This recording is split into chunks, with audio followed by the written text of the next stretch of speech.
I'm here with Hannah Crone and Troy Lyons from the Sport and Recreation Department at the City of Kingston.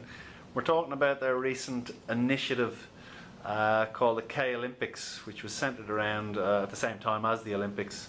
So tell us a little bit about the K-Olympics. Where did the idea come from, first of all, and why K-Olympics? What were you trying to do?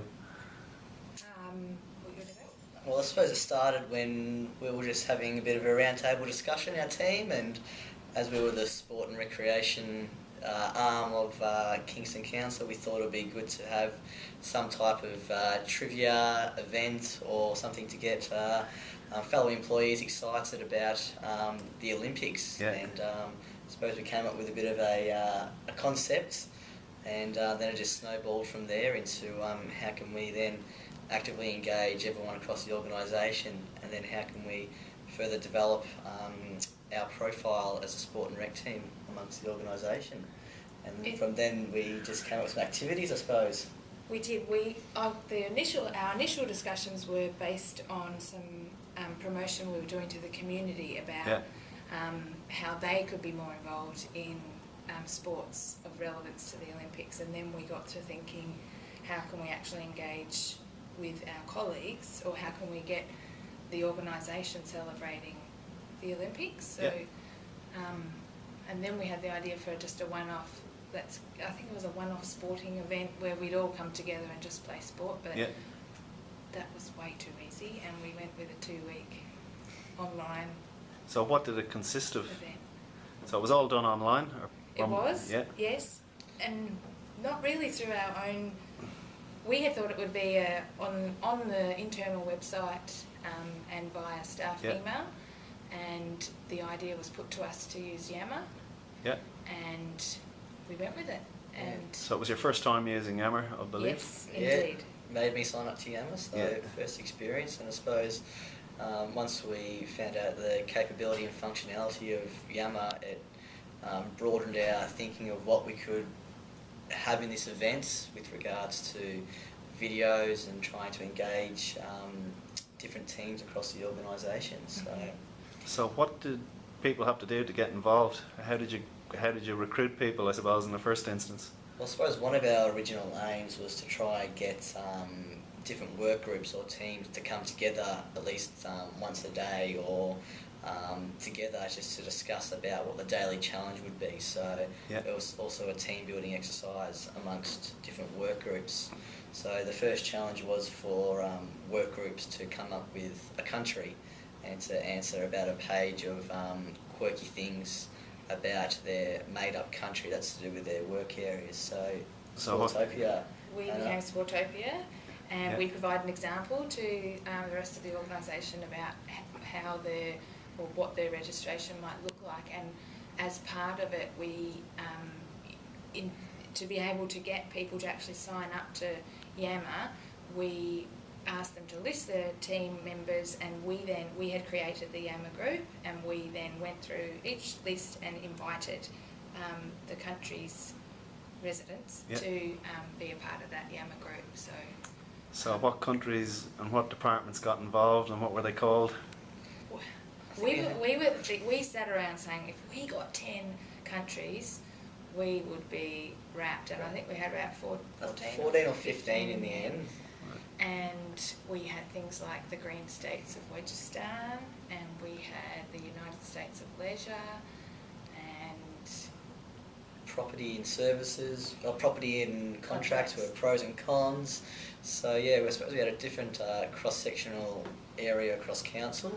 You had Execustan, who didn't really participate, boycotted. They did boycott. I didn't ever get to the bottom of that. Yeah, our general manager was very supportive of the event, and wanted to create an Execustan team, but I don't think she could rally her fellow colleagues to join. So you got 14 teams. They submitted their names. Did they do a flag as well? They did a flag. Flag tells a bit about their country, as their in national dish, what their uniform would look like. We asked people to decorate their workspaces. Which some teams went way too over the top with, like origami all throughout the planning area. So it was very entertaining. Which remains to this day. Yes. And what were the challenges? So you kicked off then at the same time, you had an opening ceremony, or what did you do? So we had well, thinking should we have an opening ceremony where we actually get everyone together and physically celebrate the opening of the event, but we try to, I suppose, use the tools that are available. So we used Yammer as a virtual opening ceremony. Yeah. So once all the teams had registered, we then plotted them on a specific time on the Friday, which was the opening ceremony. So between 2 hours, every team had to post information about their country on Yammer. Yeah. And that was kind of like unveiling their team to the rest of the organisation, and I suppose telling every other team why they're going to win the K Olympics. So it was a bit about creating a bit like, here, this is who we are, and getting the competition sort of, the competition element. And look, every team participated on time in that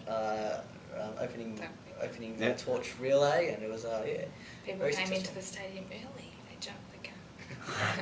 Great. And then what did you do on a daily basis then? So what were the challenges that went from day to day? So we first of all had what we called the pre-games trivia, where we created 14 questions that were based on the actual Olympic Games. It's in, for instance, who's going to win the medal tally?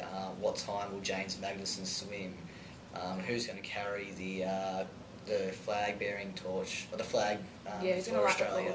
Who's going to light the cauldron? All those types of things, which teams had to submit before the start of the games.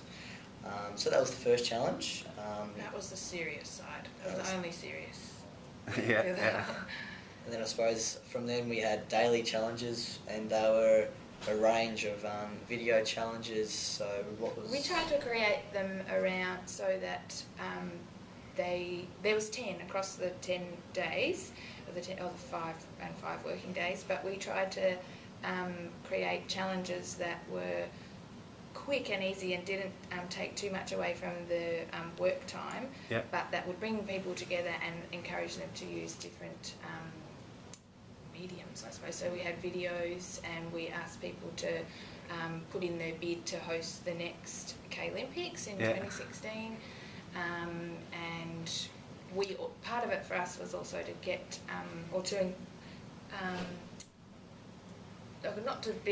get people to know about the sport and recreation team. So we did some trivia based on photos of sport and recreation facilities in Kingston that people had to identify, and some were short and sharp, and others required planning, thinking, costumes. And so we had released the events right at the start, so people could be thinking about them, 2 weeks ahead. Okay, so that was a to good prepare idea. for them, Now, some of the videos I've seen them were they weren't just put together in a minute. There was a fair bit of thought. So tell us a bit about some of your favourite videos.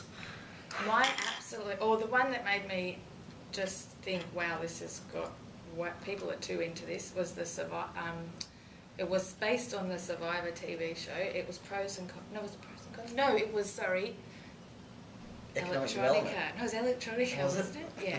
Anyway, they just went above and beyond. I think we had criticised them for not knowing enough about.